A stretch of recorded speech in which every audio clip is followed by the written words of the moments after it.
aku tuh kayak di dalam hati kayak ampun gitu loh. Kalau yang warna hitam ini memang mukanya muka orang marah, matanya merah kayak orang marah, kayak bener dikepung.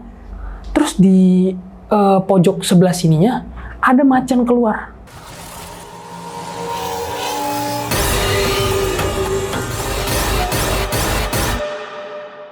Balik lagi di Kreasukan. Kali ini Kreasukan sudah mengundang narasumber lagi untuk menceritakan cerita mistisnya di sini. Sekarang Kak Digo kesibukannya apa nih? Bulan-bulan ini lagi fokus buat ngembangin entertainment aja sih. Oke. Kak Digo di sini mau ceritain pengalaman mistisnya tuh tentang apa nih? Boleh dikasih tahu sama teman-teman Kreasukan semuanya di sini? Boleh. Jadi kurang lebih pengalaman saya experience ketika naik di Gunung Salak. Gunung Salak. Iya. Kurang lebih umur saya masih 19 tahun, Kak. Dan tahun kemarin saya masih sekolah. Dan kebetulan saya punya grup teman yang benar-benar kita tuh karakternya tuh satu frekuensi. Jadi kita tuh benar-benar karakter yang suka explore, suka kayak mencoba hal-hal baru gitu. Nah, kita kan masih sekolah. Punya planning mau naik gunung nih sebelumnya. Tapi karena kita masih sekolah, belum bisa. Terus akhirnya setelah lulus sekolah, kita bikin planning, kita persiapkan semua dengan mateng, dan kita benar-benar udah yakin kita mau naik ke gunung, yaitu Gunung Salak yang ada di antara Sukabumi, Bogor, dan juga Cianjur. Kenapa pilih Gunung Salak itu? Sebenarnya nggak ada spesifikasi yang benar-benar kenapa harus milih gunung tersebut, tapi karena memang gunung tersebut yang dekat gitu. Oh, jadi kenapa Gunung Salak? Karena memang Gunung Salak yang dekat gitu. Betul, sebenarnya nggak ada spesifikasi kenapa memilih gunung tersebut gitu. Dan udahlah, kita benar-benar udah planning, kita udah benar-benar merencanakan mau ke gunung tersebut. 2 minggu sebelum perjalanan, kita udah mulai merundingkan tentang apa aja persiapan yang mau kita bawa, dari makanan, terus bahan-bahan pokok, kayak tenda, dan juga api unggun dan segala macamnya. Terus seminggu sebelum kita jalan, ini kita kayak mau melihat sebenarnya lokasinya itu gimana sih, kayak bawahannya itu gimana gitu, bawah dari gunung ini gitu maksudnya. Kita sempat nih kita hunting ke daerah Sukabumi. Nah, kita sempet ada satu momen kita nanya ke salah satu ibu-ibu yang di situ. Ibu-ibunya udah tua, kayak kerja-kerja di tani gitu. Terus kayak sempet nanya, "Bu, kalau misalkan mau naik ke Gunung Salak, itu bisa nggak ya Bu dari sini Bu?" gitu. Nah, jawaban ibu ini nggak yang gimana-gimana. Cuman jawaban beliau gini, "Hati-hati kalau mau naik." Terus kita pribadi, teman-teman apa sih, ibu nggak jelas gitu kan. Orang kita pingin banget naik gitu kan. Nah, ibu ini bercerita kalau katanya di Gunung Salak itu banyak makom-makom. Sempat juga dibilang, saya nggak tahu sih aslinya, cuman sempat ada yang bilang ada makomnya kerajaan Prabu Siliwangi, ada makom kerajaan-kerajaan seperti itu. Terus setelah diceritain, di dalam hati sempat kayak aduh, gimana ya? Tuh, udah mulai goyah tuh, naik gak ya gitu? Iya, pribadi saya pribadi. Tapi karena sama teman-teman dan juga kayaknya ini udah planning kita dari jauh-jauh hari, jauh-jauh tahun gitu kan. Nggak enak lah kalau misalkan gara-gara saya doang kita nggak jadi gitu kan. Terus 3 hari sempat ngeblank, udah yakin. Akhirnya udahlah kita yakin, yuk bisa yuk gitu. Akhirnya semangat lagi. Kita persiapkan semua. Nah, persiapannya benar-benar udah lancar. Kita udah benar-benar mempersiapkan semuanya harus perfect. Dari mulai makanan kita lebihin, minuman kita lebihin, tenda benar-benar kita bawa yang bagus, yang tingkat ketebalannya pokoknya mahal harganya. Tapi kita memang urunan, kita memang patungan buat itu semualah. Dan kita juga secara mistis, kita udah benar-benar menghindari hal-hal yang katanya itu nggak bagus lah kalau misalkan kita muncak melakukan hal itu. Misalkan nggak boleh ganjil katanya, terus juga nggak boleh bawa cewek, dan kalaupun bawa cewek katanya nggak boleh lagi head, lagi kotor. katanya kata Iya, orang-orang yang dulu. Karena mungkin kalau wanita yang lagi menstruasi tuh banyak makhluk gaib yang suka kali deketin gitu ya. Betul. Nah, jadi kita udah benar-benar menghindari itu. Kita kesana 10 orang. Which is itu genap kan. Terus kita kesana juga benar-benar bukan di hari yang kayak malam Jumat atau enggak hari Jumat, enggak. Kita kesana hari Senin, hari-hari weekday yang benar-benar aman, safe gitu kan. Dan oke lah, kita mulai. Dari orang tua semua udah izin. Kita mulai. Perjalanan awal kita jalan subuh. Karena kita mau, perkiraan kita sore kita udah bisa ngelihat sunrise. Sunrise atau sunset ya, itu lupa lagi. Sunset ya. Sunset. Matahari terbenam. Iya, matahari terbenam, sunset. Nah, awal perjalanan kita dari pagi, kita enjoy aja. Kita dari pintu 2. Kita perjalanan pagi enjoy aja, nggak ada apa mistis lah apa segala macam, kita aman-aman aja. Malah kita kayak ngoda-godain temen, ada 2 orang temen yang kayak masih segini aja lu udah nggak kuat, masih segini aja lu udah loyo gitu. Malah kita kayak nyantai-nyantai, kita bercanda-canda gitu. Masih semangat lah ya. Semangat banget, excited banget. Iya, happy banget nih Wak. Akhirnya naik juga nih ke Betul. Dan proses jalan sampai kita mau jalan ke hampir mau nyampe ke pos selanjutnya. Dan ini benar-benar terjadi di saya. Jadi satu momen kita lagi jalan, kita kan jalan bareng. Terus dari pojok sebelah sana itu tuh ada pohon besar. Memang ini udah setengah gunung. Jadi kayak udah benar-benar banyak pohon-pohon. Terus hawanya juga agak dingin. Nah, terus ada pohon besar di sebelah situ. Aku nggak tahu ini hayalan atau karena aku capek, tapi aku bener-bener ngeliat di situ ada sosok orang besar, hitam, dan bener-bener besar. Tapi kayak bener-bener seinin mata doang, pereng gitu loh. Habis itu hilang? Iya. Terus kurang lebih orangnya tuh dia berpakaian hitam, rambutnya panjang, seginian, nutupin lehernya. Terus mukanya nggak terlalu tergambar seperti apa, tapi pokoknya auranya hitam gitu. Oh, jadi mukanya nggak kelihatan kayak gimana? Nggak tergambar gimana nggak. Terus aku langsung deg-degan, hatiku deg-degan. Terus itu kejadian itu sekitar jam berapa? Itu kayak hampir mau sholat gitu. Jam 5-an kayak mau maghrib. Oh, maghrib. Sholat di masjid gitu. Terus aku coba tenang. Terus aku bilang, bentar bro gitu. Tapi aku tetap dengan nada yang tenang. Aku tanya ke teman-teman, guys, sorry ya guys, gue benar-benar nanya jujur ke kalian. Gue nggak niat nakut-nakutin, gue nggak niat gimana-gimana. Terus aku bilang, kalian tadi ngeliat nggak? Di situ ada sosok orang warna hitam. Terus mereka pada kayak, apaan sih lu, nggak jelas lu, bercanda lu, gila lu ya gitu. Jadi kayak, terus ada satu orang yang kayak, ih jangan gitu, ini udah mau maghrib, kata gitu. Terus kata gue, enggak, bener, gue nggak bohong, gue ngeliat, tapi kayak bener-bener udah hilang, kata gue gitu. Terus siapa dong? Ya nggak tahu, kata gue gitu. Ah udahlah, kita positif aja. Salah satu teman gue bilang, kak, udahlah positif aja, yang penting niat kita kesana mau benar-benar ngeliat keindahan alam doang gitu. Dan kita udah bener-bener yakin, udahlah. Terus aku kayak positive thinking aja, mungkin karena aku capek juga gitu kan, karena ini juga pertama kali juga aku naik gunung. Akhirnya ya udahlah, karena ya udah, kita bismillah, kita jalan lagi kak.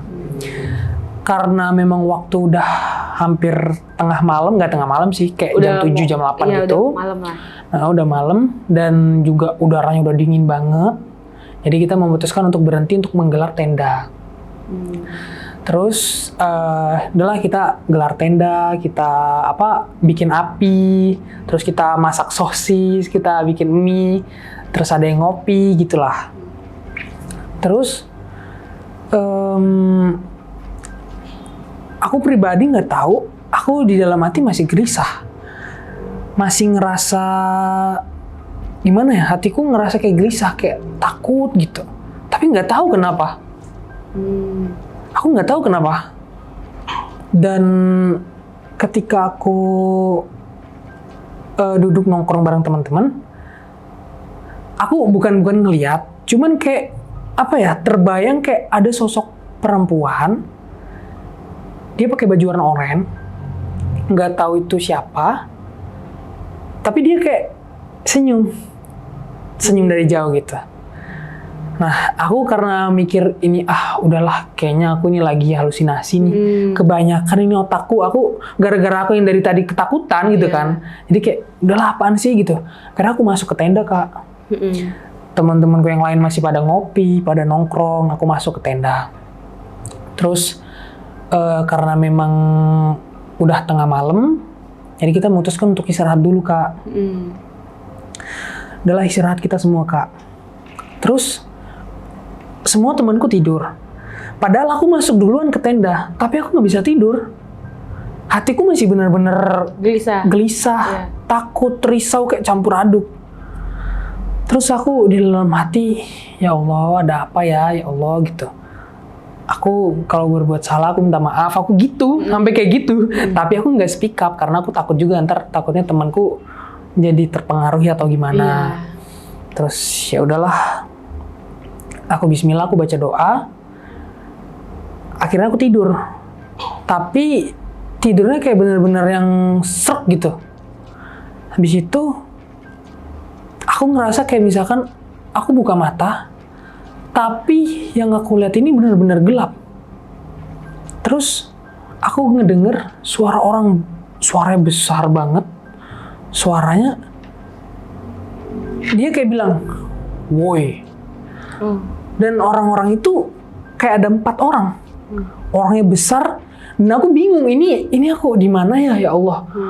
Tapi aku kaku nggak bisa mau teriak, mau jawab, mau apa, nggak bisa. Terus aku bingung, nggak lama sadar. Terus aku langsung deg-degan, tanganku keringetan. Ternyata aku cuma mimpi. Ternyata tapi cuma mimpi. Tapi pas mimpi itu kerasanya tuh kayak beneran asli gitu ya? Beneran, orang itu benar-benar berempat, terus suaranya tuh benar-benar besar, yang benar-benar aku tuh kayak di dalam hati kayak ampun gitu loh. Terus udah keluar, ternyata mimpi. Aku tanganku dingin, terus keringetan segala macem. Alhamdulillah ya Allah, ternyata cuma mimpi aku gitu kan. Terus aku mau keluar, Kak, dari tenda. Dan ketika aku keluar dari tenda, Kak, nauzubillah, itu bayangannya semua itu tenda kita ada 4 gitu dikepung sama kayak ada kawalan gitu, bener-bener ngepung. Dan setiap pojok-pojokan itu ada 4 orang laki-laki yang besar tadi yang aku lihat. Yang aku lihat di pinggir pohon besar tadi. Bentuknya bener-bener besar dan hitam, rambutnya panjang keriting. Terus kawalan-kawalan pasukan dari mereka ini kayak orang-orang zaman dulu gitu, bawa senjata kayak kapak, tapi kapak yang dari kayu. Terus kayak bambu yang runcing, bener-bener orang dulu, kayak orang-orang dulu. Dari pakaiannya, cowoknya kayak cuma separuh gini doang gitu, kayak bener dikepung. Terus di pojok sebelah sininya ada macan keluar. Kalau macan kan biasanya itu warna putih. Macan putih? Macannya warna putih. Dan matanya tuh benar-benar bersinar. Terus posisiku aku nggak bisa gerak, Kak. Padahal aku baru keluar dari tempat situ, aku nggak bisa gerak. Aku mau ngomong nggak bisa. Aku mau nyebut nama Allah nggak bisa, Kak. Kaku. Mau istighfar apa segala macam nggak bisa, kaku. Terus aku benar-benar nggak kuat. Aku ngerasa keringetan, aku kayak udah pasrah, bingung mau gimana. Terus itu berlangsung kurang lebih 15 menit. Teman-temanku nggak ada yang, anehnya teman-temanku nggak ada yang sadar atau yang kayak kebangun, nggak ada. Tapi tuh pas lihat sosok itu mereka nggak ngapa-ngapain? Mereka kayak, tatapannya tuh bener-bener kayak orang serem gitu loh. Kayak marah atau gimana? Kalau yang warna hitam ini memang mukanya muka orang marah, matanya merah kayak orang marah.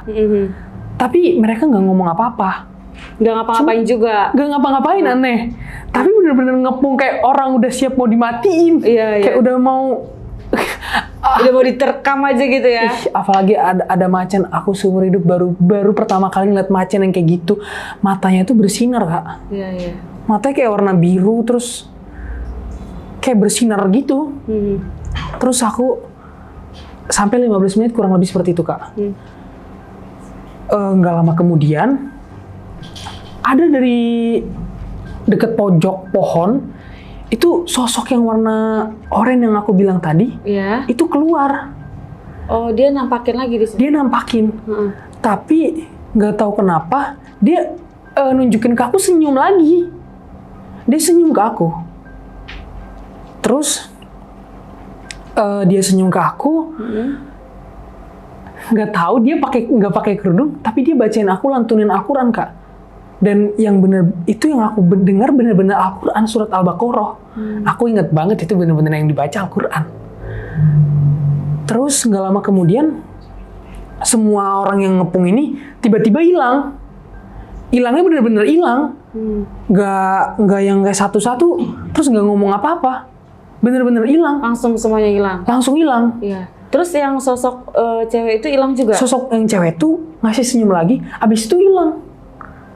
Dan aku setelah semuanya hilang, Kak, aku yang tadinya berdiri kaku tiba-tiba kayak bek gitu. Terus kenapa bro? Aku nggak bisa ngomong apa-apa, aku nggak bisa ceritain gimana. Aku udah bener-bener keadaan lemes dan nggak kuat banget.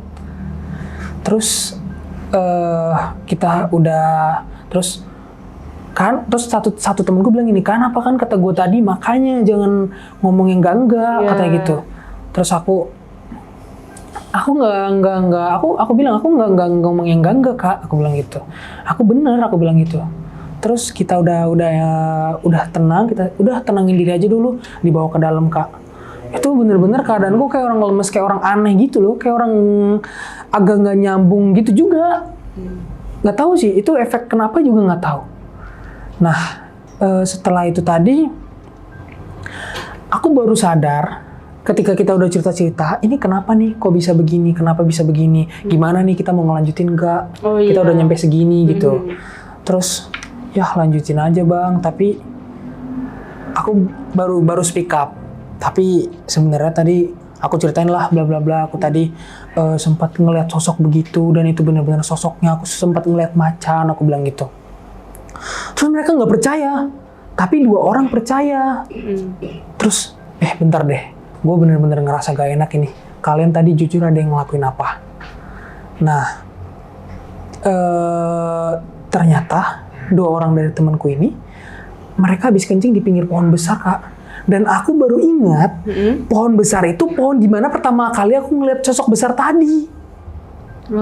Sosok yang pertama kali aku lihat yang tiba-tiba hilang itu di pinggir mereka tempat kencing tadi, dan mereka baru sadar. Terus kalian benar-benar bersalah, gue bilang gitu. Gue nggak bohong, lebih baik kesana minta maaf. Lu nggak usah bilang ini, nggak usah bercanda, nggak usah percaya goib-goiban, tapi kita harus menghormati. Betul. Kita harus menghormati, mereka di sini udah lama. Betul. Iya. Lu minta maaf ke dia. Lu lihat kan gue tadi sampai kayak gitu tuh beneran, gue bilang gitu. Lu minta maaf ke tempat itu. Iya. Ke tempat tadi lu kencing. Gue bilang itu tadi, Kak. Terus oke lah. Terus kita anterin bareng-bareng, Kak. Balik lagi ya. Balik lagi 10 orang kita kesana, kita minta maaf, kita bacain doa. Terus mistiknya di situ sih kurang lebih. Terus akhirnya bener-bener udah nyantai. Yaudahlah kita lanjut istirahat lagi. Akhirnya alhamdulillah dengan banyak story-story yang buruk-buruk ini ternyata kita nyampe juga, Kak, di puncak gunung itu, Kak. Terus gimana tuh perasaannya? Setelah melewati beberapa hal-hal mistis, akhirnya nyampe juga. Awalnya aku pikir kan udah nyantai karena udah bebas karena memang terakhir kali sebelum keluar dari situ dia sosok perempuan tadi itu yang aku bilang cantik tadi, dia kayak udah bilang say goodbye. Dan benar-benar kayak udah pergi. Aku kira udah bebas lah. Sebulan 2 bulan kita masih aman-aman aja, Kak. 3 bulan aku dimimpiin sama sosok ini tadi, sosok yang oranye ini tadi. aku tapi alhamdulillahnya mimpinya bukan yang nakut-nakutin gitu sih. Mimpinya lebih kayak ngasih tahu ke aku. Ngasih tahu kalau misalkan dia bercerita kalau misalkan di daerah Gunung Salak tersebut ada banyak makom-makom yang dibilang salah satunya makom kerajaan-kerajaan Prabu Siliwangi. Itu dari mimpi dan aku nggak tahu ya ini kebenaran atau gimana, tapi itu dari mimpi. Dan dia bercerita kalau misalkan dia ternyata di situ adalah dayang suruhan dari langsung Prabu Siliwangi. Yang buat jagain Kadigo. Iya. Nah, aku awalnya apa sih ini kayak apa sih gue mau bebas gitu kan, udah nggak mau gini. Dan sering dia datang ke mimpi aku, sering dia bercerita. Satu waktu aku mimpi, kayak ngerasa terbang, terus aku nggak tahu ini di mana, terus aku ngerasa kayak bener-bener di dunia yang beda kak. Kalau secara logika ini nggak sangat tidak logis, tapi kayak dunia fantasi. Aku kayak di kerajaan besar, terus banyak hewan-hewan kupu-kupu terbang-terbangan, terus banyak juga udah sungai-sungai gitu lah kayak di kerajaan. Kayak fantasi banget. Iya. Sama perempuan yang tadi, yang sosok orang tadi. Satu waktu aku coba bertanya, sebenarnya kakak siapa? Aku nanya seperti itu kak. Terus dia tersenyum lagi, dan senyumannya itu benar-benar masih aku inget banget. Senyumannya seperti apa? Benar-benar keinget banget. Karena benar-benar cantiknya ya. Masya Allah. Sampai gak bisa dilupain. Gak bisa dilupain. Terus dia senyum, terus dia bilang, sebenarnya kamu masih salah satu keturunan dari sini. Terus aku kaget dong. Keturunan gimana tuh maksudnya? Aku bilang gitu kan. Ya kamu masih ada keturunan di sini di Prabu Siliwangi, kata gitu. Hah? Kataku. Emang iya? Kataku gitu. Bohong aku gitu kan. Kok Kak Digo nggak tahu emang? Karena sebenarnya dulu waktu kecil ada nih problem tentang jin-jin gitu. Aku juga pernah diliatin. Aku juga punya pengalaman. Aku bisa ngelihat dan bukan kayak ngelihat jin doang, tapi benar-benar bisa nemuin barang hilang, bisa tahu bentar lagi ada yang mau kesurupan gitu. Tapi aku benar-benar itu bukan bisikan dari kuping. Karena kalau kata orang tuaku kan memang dia bisa tapi nggak menunjukkan gitu. Kalau menunjukkan jadi jatuhnya ke dukun gitu kan. Dia nggak, lebih ke private. Dia sering ngasih tahu ke aku, bang gitu. Kalau misalkan besok kamu bisa dapat info begitu, kamu gak usah cerita ke siapa-siapa gitu. Karena cerita begitu nggak boleh dikasih tahu siapa-siapa. Itu adalah kelebihan dari Allah. Kata mamaku gitu. Dan benar-benar ada barang hilang, punya temenku pernah kejadian HP-nya hilang. Dia nanya ke aku, "Oh, lu lihat nggak HP gua?" Terus aku iseng aja. Awalnya juga aku nggak punya pengalaman bisa gitu. Emang HP-nya warna apa bang? HP-nya warna biru bro, mereknya ini bro, gue stres banget hilang nih, dia cerita gitu kan. Terus aku nggak baca doa, nggak gimana, tapi kayak di dalam hati tuh ngasih tahu. Iya. Bener-bener dari hati, bukan dari bisikan. Terus coba lihat di atas itu, di bawah lemari ada. Aku bilang gitu, dan ternyata bener-bener ada HP itu. Beneran ada. Nah, dari situlah pengalaman kecil-kecil. Dan itu udah terjadi sering? Sering. Bisa tahu kayak gitu udah terjadi sering? Sering banget. Bahkan kayak misalkan ngasih tahu inisial orang pakai namanya siapa. Ntar aku bisa lihat dia pakai baju apa, dia lagi apa gitu. Kadang bisa begitu. Sampai sekarang bisa kayak gitu? Nah, kan aku dulu pernah masuk ke pondok pesantren, terus sama Pak Kiaiku ini nggak dibolehin. Katanya disuruh ditutup karena untuk usia segini nggak boleh dulu, karena kamu harus belajar dasaran-dasaran agama dulu, karena kalau belajar begini kalau nggak ada gurunya musyrik, kata beliau gitu. Iya, benar. Terus aku satu malam dipanggil, aku kayak diwirit-wiritin gitu. Akhirnya alhamdulillah sampai sekarang udah nggak ngeliat orang gitu, udah nggak gitu lagi. Terus kayak udah nggak begitu lagi. Udah normal lah ya. Ya udah normal, cuman aku masih bisa kayak ngerasain gitu, cuman sekedar merasakan doang gitu. Kalau misalkan ngerasa gelisah, oh berarti ada nih gitu. Cuman gitu aja sih. Lagian aku juga mau hidup normal Kak. Capek juga ya kalau Capek banget. ini bisa lihat tiba-tiba ada di mana Iya, gitu. karena sasarannya kita tahu. Kalau misalkan ya satu grup gitu kan. Misalkan ada nih setan atau enggak jin yang benci sama dia gitu kan. Otomatis yang kena kita, karena kita yang paham dia kan, kita yang paham jinnya. Maksudnya jadi kita yang kena, misalkan kita disuruh ngasih tahu ini, Iya, kita benar, ini. benar. Jadi kita perantaranya. bener, jadi Ini kita kasih yang tahu repot. nih gitu. Bener. Makanya jadi kita yang repot. Iya sih benar. Gitu. Jadi Ya mending hidup kayak gini aja lah. Gak bisa. Kita tahu ada tapi kita nggak bisa lihat. bener mending gitu aja, bener. Terus ya itu sih dari ternyata sosok yang oranye itu tadi adalah Dayang Suruhannya Prabu Siliwangi.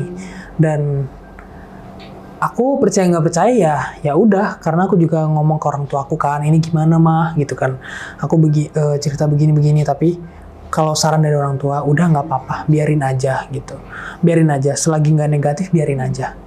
Ya udah, jadi kayak sampai sekarang juga kalau misalkan aku mau ada apa-apa, kayak dia masih ngasih tahu, kayak bukan ngasih tahu sih, lebih kayak ngingetin, kayak aku ngerasa dipantau dari jauh gitu sama sosok yang oranye ini tadi, selendang oranye.